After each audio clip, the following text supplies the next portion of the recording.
Hey, Chef D here, and welcome to my kitchen. Today is all about Aruna Crab, and this is an amazing story. And not only do they support sustainability in the fishery, but they also take the money and profits back from the selling of this crab to educate farmers, to develop them. Not only is it a great story to tell of what the company does for the fishermen, but the product inside is probably the freshest crab I've used. It's so amazing, so flavorful, and we're going to make my famous crab dip. So we're going to get started. We have some double smoked bacon, some garlic, some onions, and then some herb aged cheddar. And we're going to finish it up with some mascarpone and some cream cheese. It's going to be absolutely fantastic. So we're going to go to the stove, warm up our pan.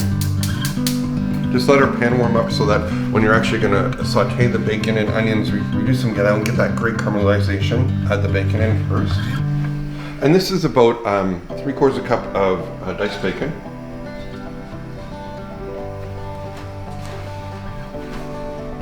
Our onions, so half an onion or about 3/4 cup.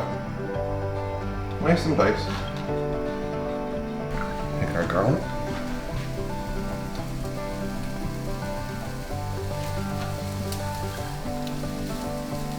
So now our onions and garlic and bacon, the onions have become translucent. That's what we're looking for.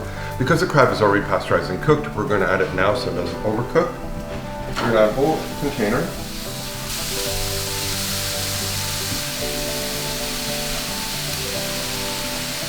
One container of mascarpone cheese. Turn our heat down to about medium. And you just want to melt that down. Add in our cheddar. And with the mascarpone cheese, the dip becomes really thick, and that's why we're going to cut in a little bit of sour cream and make it just a little bit thinner. And about half a container of sour cream. And as soon as all the cheese is melted, it's good to go. An easy, great tasting dip made in a matter of minutes. How much better does that get? For these recipes and more, go to chefdtv.com.